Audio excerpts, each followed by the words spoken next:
Ese nawe waba warigeze ubona ko mbere y'uko ikintu gikomeye cyane kiza mu buzima bwawe, ibintu byose bisa nk'aho biri gusenyuka cyangwa se ibintu bimwe bimwe bisa nk'aho bitari kugenda neza, ukabona byinshi ibintu urimo uragerageza just wagira ngo ufite umuvumo se cyangwa wagira ngo ntabwo Imana iri kwitaho, ukabona ibintu byose biri kugenda byanga, ugasanga imibabarire irimo kwiyongera, urugendo rurushaho kugorana, aho uhatirije se cyangwa aho ukoze uko ushoboye kose ugasanga ntibiri kugenda neza, kandi wabona abantu bakugaragiye se cyangwa abandi bantu ukabona bo ntibiri kubarushya, ntibiri kubasaba imbaraga cyangwa se izindi ubwenge, ahubwo wowe ukabona ni wowe biri kwanga. Aha hantu rero uhita utangira kwibaza nimba koko uri mu nzira nziza se cyangwa nimba koko Imana ikwitayeho se cyangwa nimba koko nawe nyine uri umuntu nk'abandi just utavumwe se cyangwa hatari ikintu cyanyaze umugisha wawe. Ariko wowe ndagira ngo wumve neza aka kanya, si igihe cyose uba ugomba guhita urekera mu gihe ubona ko ibintu byanze, ahubwo hari igihe Imana irimo iragutegura se cyangwa hari ikindi kintu runaka kiri big, ikintu kinini cyane ugomba guhita utegereza Imana irimo kuguteganyiriza se cyangwa Imana ibishaka, ubanza ucyitegure kugira ngo nugera muzabashe kuba wakimanaginga. Rero iki nicyo gihe cyo kumenya ko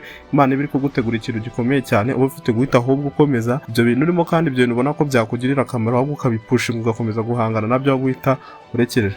Buriya iyo Imana igiye kuguha umugisha urenze ibyo watekerezaga se cyangwa umugisha ukomeye cyane, ntabwo ihita uvuga ngo ni ibintu bise byikora se cyangwa ngo isi ufata isi y'ugutereka irawuguhaye, nyine itangira kubanza ikaguhindura, kareba nyine ibintu bya just kwihangana kwawe, kareba none ibintu bigukwiriye, kabanza kugukuraho ibitagukwiriye ndetse kabanza kugukuraho abatagukwiriye neza, igatunganya kwizera kwawe kandi ikagumya kukugerageza inagerageza kwihangana kwawe ngo irebe ko ibyo bintu koko ubikwiriye kandi wizera ko nyine Imana yizera ikora, kandi kumenya kureba nimba wizerera mu gukora kwawe ndetse ukizerera no mu ijambo ry'Imana.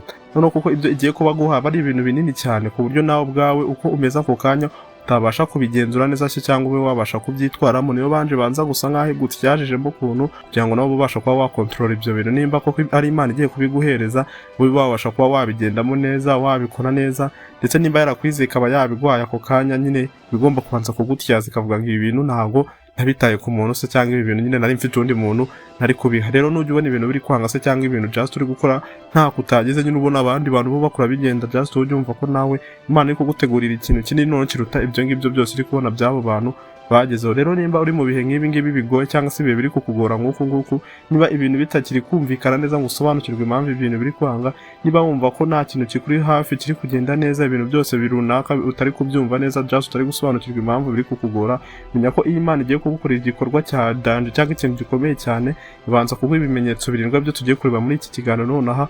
Ariko guys, menya ko wakoze subscribe kandi like kuri iyi video kugira ngo ibimenyetso byose ubisobanukirwe kandi ubimenye neza. Ndakwinginze urebe video kugeza irangiye, utaba uri mu itegurwa ry'Imana se cyangwa hari ikintu kinini Imana igiye kugugasanga bitewe no gucika intege, bitewe no kutizera se cyangwa bitewe nuko nyine utari kubasha gusobanukirwa inzira Imana ibanza kukunyuramo mbere yo kuvuga ngo igiye gukorera umuntu igitangaza, ugasanga uri guhita uva ku izima. Ndakwinginze tugendane neza, ndabizi urajya kurangiza iki kiganiro wamenye gukarasifya ese koko ubuzima bwawe ubayemo umuvumo se cyangwa ni ibintu bitari kugenda neza, ni ibintu nyine just abantu bakora se cyangwa se n'Imana iri kugutyaza iri kugutegura kugira ngo nyine ibintu byose uzabona uzabashe kubyitwaramo neza se cyangwa uzabashe nyine kubigarajya kandi ube witunze nta kibazo kandi ntubashe kuba wabisezeragura. Urayo uri hafi y'iterambere ryawe kandi iterambere bikomeye, ibibazo akenshi na kenshi biriyongera ugasanga nturi gusobanukirwa ibintu byinshi biri kugenda bikubaho, ibitwenge bikagenda neza n'akamwenyu mu maso just ukakamuka ku rwego ruri hejuru, ibitero bitarangira just abakwanga cyangwa se intambara zigiye zitandukanye, haba intambara y'inzara, haba intambara yo kwangwa, haba intambara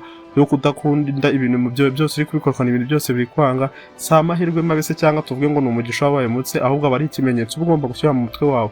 Buriya umwanzi ntabwo ajya aba yatakaza ku muntu udafite icyo azagira. Buriya nabo banzi ubukeka se cyangwa abantu baba bari kuvuga ngo ni abanzi bawe, ntabwo umwanzi yabona ko nta kintu uzagira ngo aze kukwataga, kuko baba basobanukiwe ko ari ikintu uzageraho se cyangwa just nyine ari umuntu ubona ko just ufite iterambere, niyo mpamvu baba bari kukwanga se cyangwa ukabona ko abantu benshi bari kukurwanya bitewe n'uko bo babona ko ufite spirit cyangwa se uwo mwuka w'iterambere cyangwa uwo mwuka wo kuzatunga ibintu byinshi ndetse ukabayobora ukabajya hejuru, baba bari kuwiyumvamo noneho bagatangira kukurwana, ugasanga noneho icyo ni igitutu cy'ikimenyetso cy'uko uri hafi kugera ku mugisha wawe. None Imana igasa nk'aho ikoreka ikagutyaza, ikareba kwihangana kwawe se kungana gute kugira ngo wenda ibyo bintu ureba ko wazabasha kuba wabimanaginga. Buriya hari abantu benshi baba baraguhinduka, ugasanga abantu bagenda bagusebya, abantu bakakwanga bakakuvuga nabi, ahari amafaranga agira yaragabanutse mu buzima bwawe, ukabona ibintu byose ntabwo biri kugenda neza, ibintu byose bisa nk'aho biri gusenyuka na bike wagezeho just ukabona biri kugenda neza, biri kugenda nabi, ugasanga umuryango nimba ari umunyamuryango ugasa umuryango uri gutandukana, ubona ugahita wibaza ngo se ngo ni kubera iki Imana usa nkaho wanereranye, cyangwa se ngo wibaze ngo ibi bintu ni kubera iki Imana.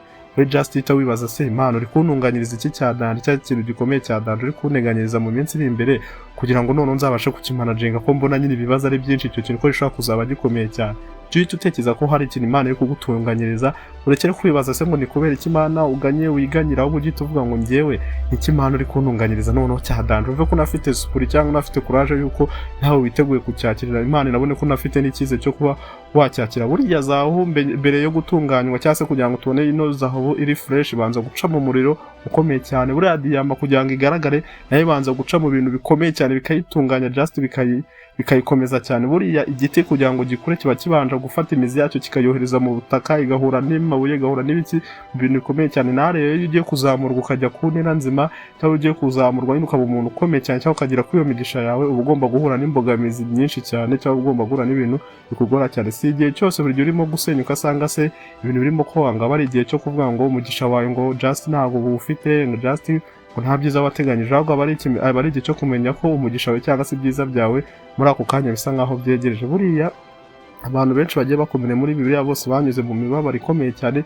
mbere yo guhabwa ibintu by'Imana bikomeye cyangwa mbere yo kuba bagira ku bintu by'Imana bikomeye. Ntabwo mu rugero harimo nk'aba Dawidi yanyuze mu bintu bikomeye cyane cyangwa se yahunze umuryango, yahunga ubwami bwo kugira ngo just mbere none aze kuba umwami abe kuba yakizerwa. Yosefu yagambaniwe mbere yo kuvuga ngo agiye gutegeka Egiputa, nyine Yesu yabambwe ku musaraba cyangwa se yabambwe n'ibisambo mbere yo kuvuga ngo agiye kuzuka nyine be yazamuka. Noneho urumva ko abantu bose bagiye bakomakoye nabo muri Bible nabo bace mu bintu bikomeye cyane kugira ngo wenda mbere yo kuba bavuga ngo nabo bageze ku ntsinzi zayo. Buriya mbere yuko intsinzi yawe ibaho haba hagomba kuba urugamba rukomeye cyane. Mbere yuko igitangaza kigomba ko kubaho haba hari igihe bigaragara ko bidashoboka kugira ngo nyine uzavuge ko igitangaza cyawe. Ntabwo ikintu kizitwa igitangaza kitarakugoye cyangwa se ntabwo uzamenya imirimo y'Imana n'amaboko y'Imana ikintu cyaraje kikakugurisha no kujya ko ari imbaraga zawe cyangwa se ari ibintu byawe cyangwa wowe uwadanje, kumbe nyine ari igitangaza cy'Imana yagukorera. Rero kugira ngo ikintu cyakwitwa igitangaza nuko ikintu kiba cyageze hahantu ubona ko ikintu kidashoboka pe ugomba guhita udirekera noneho wawe uri gukomeza agahatiriza agapushinga niwe ikintu noneho kizaza gatavuga ngo kabisa hano harimo ukuboko kw'Imana. Wowe ntukarekere ubu ngubu umva ko ubu ngubu none aricyo gihe ugiye gukora cyane se cyangwa aricyo gihe ugiye guhatiriza. Ntabwo urimo gutsindwa muri ako kanya se ntabwo urimo kuvuga ngo uri umuntu watsinzwe, aribwo ako kanya nibwo uri gutsinda kuko nyine ibintu biri kukugora cyane noneho bigiye kuba byakunda. Ntabwo rero urimo urageragezwa kuko nyine ngo uri umunyantege nke se cyangwa ntabwo igeragezwa cyangwa ibintu biri kukugora kuko uri umunyantege nke, ahubwo urimo uragerageza kuko nyine ubona ko Imana ibona ko ukomeye. None ibyo bigeragezo igihe uzabitsinda nibwo bizahita uvuga ngo noneho nawe umugisha wawe utangiye kwisuka, ibyiza bitangiye kujya bikwisukaho umunsi ku wundi. Ikimenyetso cya kabiri se cyangwa ikindi kimenyetso kiba cyagaragaza ko ibyiza byawe bigiye kukugeraho mu bimenyetso birindwa. Kenshi na kenshi inzozi zitangira kwifunga se cyangwa ahantu hose ubona hari imigisha, ahantu hose ubona hagakwiye kuba hava ikintu cy'akamaro kuri ukabona nyine hari kwifunga, ibintu byose biri kwanga. Hari igihe inzozi ziba zifunga mu bihe nyine mu bintu byoroshye ukabona ko ibintu byagakwiye kuba biri gukunda ukabona nabyo biri kwanga, ku kazi karapfa, ibintu ntabwo biri kugenda neza, abantu bari hafi yawe bagatangira kugenda bagenda just banagusebya baguhunga usa nkaho utakibafitiye akamaro, ugatekereza ko wakoze ikosa nyamara ahubwo aba ari Imana irimo irakuyobora ku bintu byawe byanyabyo. Buriya iyo Imana igiye kukuzamura cyangwa se igiye kukugira umuntu wadandi itangira gufunga inzugi just zitagufitiye akamaro se byanga bya bintu bibona ahubwo bizakuyobya noneho bitagufitiye akamaro, ikagukuramo umubano w'abantu badafite akamaro, igatangira gufungirana bya bintu nyine just bya kera byane bizakwibutsa kera uwo wari we, wa muntu utari urenze, wa muntu just wari umuntu uri hasi, nubwo nyine itagusobanurira impamvu cyangwa se tukubwira ngo ni kugutegura wenda ngo witegure, ahubwo nyine yo iba izi ikiri gukora. Niyo mpamvu nawe ugomba guhita umenya ko ari igihe cy'Imana irimo iragutyaza kugira ngo nawe just ubashe kugera ku bintu bya cyangwa se ubashe kuricinga kuri umugisha wawe. Buri rugi ruriya rwifunze ruba ruri gutegura urundi rugi rwiza kurushaho, noneho rugiye kwifunga rugafungura amarembo yawe.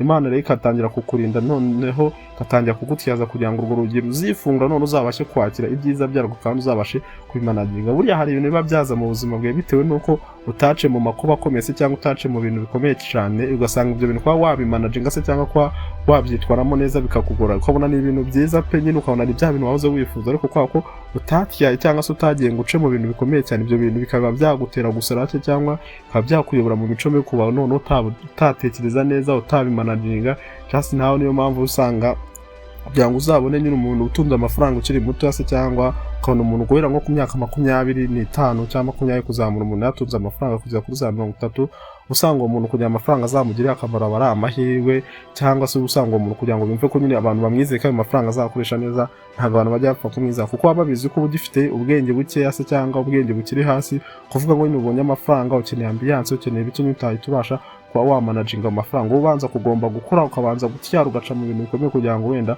naho nutunga amafaranga uzamenye kuyaha agaciro ndetse no kuyacaringa. None niyo mpamvu n'Imana nayo biri kugutyaza kugira ngo ibintu byose izaguha, nimba ari ibintu bya danje, nimba ari umugisha ukomeye, naho uzabashe kuwucamo, none nta kabuza ubashe kuba wawutunga, cyangwa se nimba ari ubwo butunzi ibyo byose uri kwifuza uzabashe kuba wabicamo kandi ubifite nta kibazo, utabikoresha nabi ngo bikoreshe ubangamira abandi bantu, ubangamira indi sosiyete, ahubwo ibyinshi uzabikoresha uri gufasha bagenzi bawe, uri kwiteza imbere, uri guteza n'imbere umuryango wawe. Niba intoki zawe zikiri kumva ko nyine Imana yakubwiye ngo ureke ikintu, ugasanga ibyo wifuza n'ibyo uri gutekereza uracyari kubirarikira, uracyari kubifatisha mu ntoki zawe, ntushobora kwakira ibintu bishya Imana yaguteganyirije. Imana ikubwiye ngo reka ikintu se, cyangwa ukabona ko ufite ikimenyetso cy'uko Imana itari kwishimira ibyo bintu urimo, cyangwa se ibyo bintu ufashe, kugira ngo wakire ikindi kintu gisa cyadanje, ikintu kirenge, biba bisaba ngo ibyo bintu ufashe banze birekure kugira ngo nyine ibintu bishya bibone aho bijya. Buriya iyo inzugi zifunze ntabwo ari uko ibintu biba byanze, ahubwo nuko inzugi zigiye kwifungura, izo ngizo zigomba kubanza kwifunga, kuko ntabwo urimo abantu babiri, ntabwo waca mu nzugi ebyiri zitandukanye. Iyo inzugi ziri rumwe rwifunze, urwiza rurifungura, noneho akaba ari rwo rukuyobora ku bintu ugiye gucamo. Ikindi kimenyetso uba ugomba guhita umenya ko Imana iri kugutegura, ugomba kudatuza, cyangwa se kwa kundi wumva ko udatuje mu mutima wawe, wumva nyine umutima wawe uhora uhagaze. Hari igihe wumva utangiye kumva ko nyine umutima wawe uhora uhagaze, byagushimishaga nibibe bikigushimisha, ukumva nyine just nta muraro ugifite, ukumva nyine ari ibintu byinshi bitakigushimisha kandi imbere byarazamuranga mutima yawe. Ntabwo aba ari amarangamutima yawe gusa, ahubwo n'Imana iri kugenda nyine iguhinduramo ukuntu igutyaza kugira ngo nagire ubuseriye muri wowe. Buriya iyo Imana igiye kuba yakuzamura ikagira ikintu runaka ikugezaho, nikureka ngo gume ngo ahantu wari uri cyangwa se ahantu wakuriye, ahubwo igushyiramo kudatuza, kutagatifu se cyangwa kubura amahoro, ariko biri gitagatifu, kukwereka ko igihe kigeze cyo gutera intambwe ukava aho wari uri ukagira ahandi hantu ujya mu bintu ariko nyine bifite akamaro. Buriya iyo ufite amahitamo mu buzima bwawe se, cyangwa wowe ubwawe ufite amahitamo, kukura nyine ikirenge aho wari kiri ukahita wagihindura se, cyangwa kuva ahantu wari uri ukaba wabihindura, urumva nimba uva aho hantu uba ugomba guhita ubona impinduka. Rero gukora birababaza, cyangwa se kumva ko wakuze birababaza, ariko kuguma nyine ahantu wari uri cyangwa kuguma ahantu wabareza ugasanga umaze imyaka 10 udatera imbere, nabyo bibabaza kurusha ko wakura se, cyangwa kurusha ko watuma nyine urumva kuva uri umwana, cyangwa se kumva ko kera wari umwana ibintu byose bikorerwa n'ababyeyi, bumva ko nyine ari ibintu bibabaje cyane. Ariko nyine kumva ko nawe bakubwiye ngo ugume uri umwana paka urinde upfa ukiri umwana, urumva byakubabaza kurushaho ko wari kugumya uri umwana. Nako nayo n'ubuzima buba bumeshye, kuva nyine gukura mu buzima cyangwa se uve ahantu ujya ahandi biba byakubabaza, ugasiga aho wavukiye, ugasiga umuryango, ugasiga ibiki, ariko nyine kuguma nawe aho hantu gutya ukarinda hapfira uri muri ibyo bigeragezo biba bizakubabaza kurushaho. Ikindi kimenyetso kindi, abantu benshi batangira kugenda, abantu benshi bagatangira kugucika. Buriya inshuti ziragenda, umubano ukagenda ugapfa, ugasanga rimwe n'umuryango uri kukuvaho. Ibi bintu birababaza cyane, turakumva, ariko si Imana ngo iba yakwaze se, cyangwa uvuge ngo nuko Imana ngo iri kuguteranya, iri kukumara abantu, ahubwo nuko atari bose bari mu buzima bwawe bazibasha kwakira ugeze, cyangwa bazabasha kwenjoyinga wenda uwo mugisha wawe ugiye. Abantu bagira isari, abantu ntago bishimira bagenzi babo, abantu ntago bakunda iterambere ry'umuntu. Niyo mpamvu hari abantu baba baguye kuva bava mu buzima bwawe kugira ngo ibyo bintu uzagira azaba ari ibintu byawe kandi uzabasha kwenjoyinga, nta muntu ugwagaje hejuru. Imana buriya umuntu ugufitiye akamaro gakomeye cyane ntabwo izamushyira kure hawe, umuntu uzakugirira akamaro Imana izakomeza agume iruhande rwawe. Buriya iyo Imana itangiye kukuzamura ibigomba no kukurinda mu bantu bazakwangiza, nubwo wenda byose bitazabasha kuba yakurinda ngo uvuge ngo nawe ugomba kutyara nyine bimwe ukabyirinda, ariko hari abantu bigomba gukoramo mu buzima bwawe kugira ngo nawe batabazabasha kuba batuma ejo heza hazaza babe bahangiza se, cyangwa bavuga ngo abo bantu ntibazatuma none ibyo bintu Imana iri kugutegurira nabigira. Buriya ntabwo ari abantu bose baba bari mu buzima bwawe baba bafite akamaro. N'uzabona umuntu agiye just ugiye wumva ngo ugiye kumugirira umujinya, ngo umve ngo umuntu avuye mu buzima bwawe ngo ugiye kumurakara, ahubwo Imana ibikuyeho ikintu kitari kuvuga ngo kigufitiye akamaro cyangwa cya kintu wumvaga kitazakugira akamaro ahazaza. Buriya ikindi kimenyetso cya gatanu ugomba kwitaho, usanga none hatangiye kubaho ibyemezo bidasanzwe, just bya byemezo biba bikakaye. utangira kubona ubutumwa bumwe na bumwe ahantu henshi, ukumva mu ndirimbo, mu nyigisho, mu bantu, just ukumva nyine ibintu byose byase biri gusa nkaho biri kuguha amakuru, ukumva nyine just ari nk'ibintu runaka, ikintu cyose ubona ukumva kiri kugutera stress, ukumva uri gufata ibyemezo. Ibyo bintu ntabwo aba ari impanuka, ahubwo just aba ari Imana iri kukuvugisha mu buryo runaka. Nyine Imana buriya ivugira mu bikorwa cyangwa se ivugira mu bantu, ivugira ku bintu byose tuba tureba hano ku isi.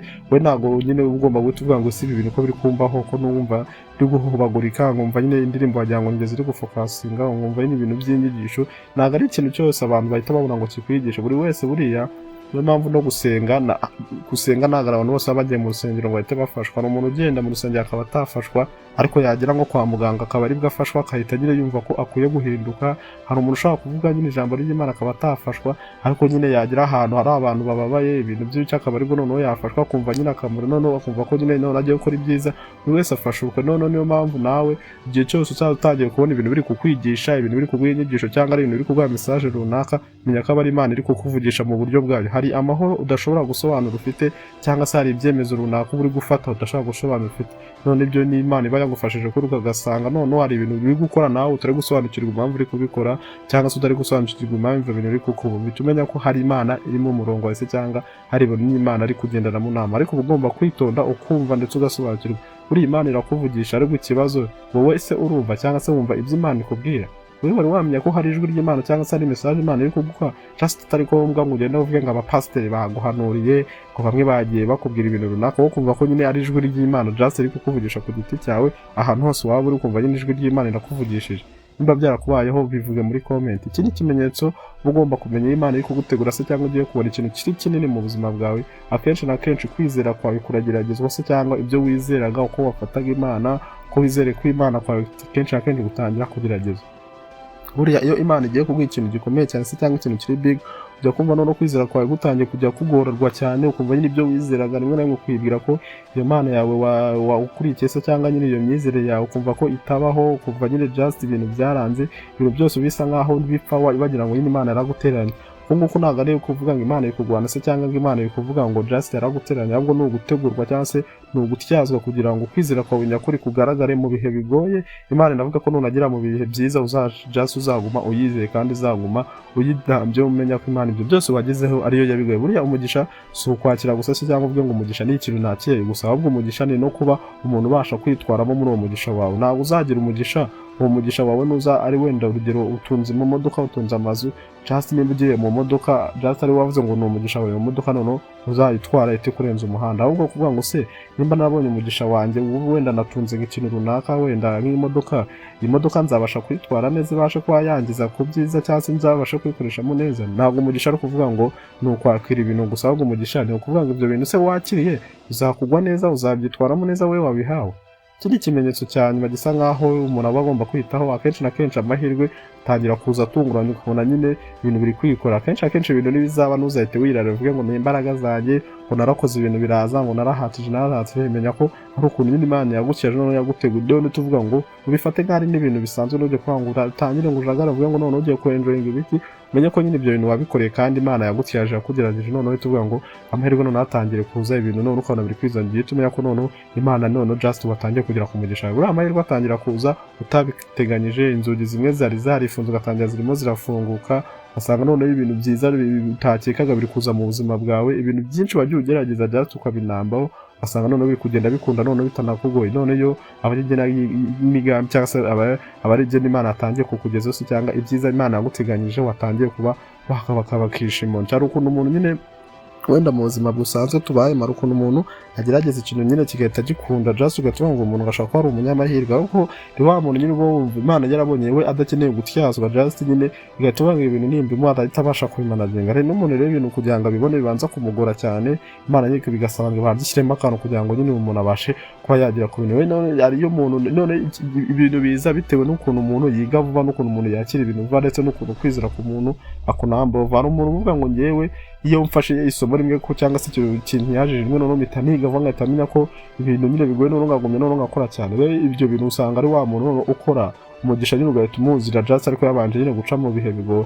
Hari n'undi none wa muntu uzakora igihe kinini ibintu byanga, nuko Imana ibibona ko ibyo bintu igihe cyawe kitarajya ngo ubashe kuba wabikora neza, cyangwa se n'ibigwi ubashe kuba wabimanaginga se, cyangwa ubashe kuba wabyitwaramo neza.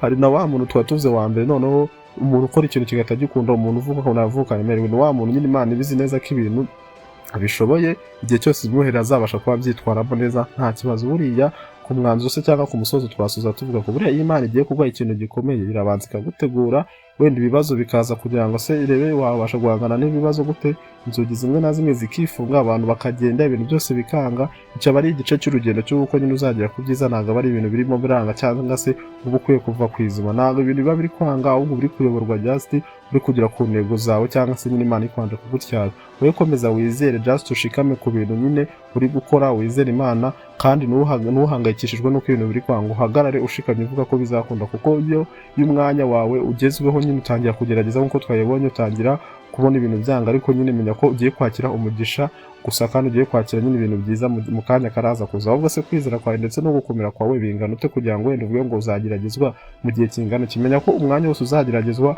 kuvuga ngo umaze imyaka 10 ugeragezwa, umaze amezi 5 ugeragezwa, umaze iki, ibyo byose bigenwa no kwizera kwawe ndetse no gukomera kwawe, ndetse no kuvuga ngo niga bingana iki bitera ibigeragezo ncamo. Wowe managing kwizera kwawe, umenye ko ibintu uri gukora kuzajya ubyizera neza, ukabyizera cyane, ukabishikamo, ukumva ko utariwe gucika intege, ari nacyo gihe kizagira ibyo bintu. Noneho uwo mugisha wawe igihe uzawanza, utangira winjire mu ntego zawe z'ahazaza Imana iri kugutegurira cyangwa se yaguteguriye kuva kera, unazisobanukirwe. Menya ko hano hari kuri Buriya Entertainment, wowe twari kumwe aka kanya, uri uw'agaciro, tuze kubanaho mu kanya. Ciao ciao.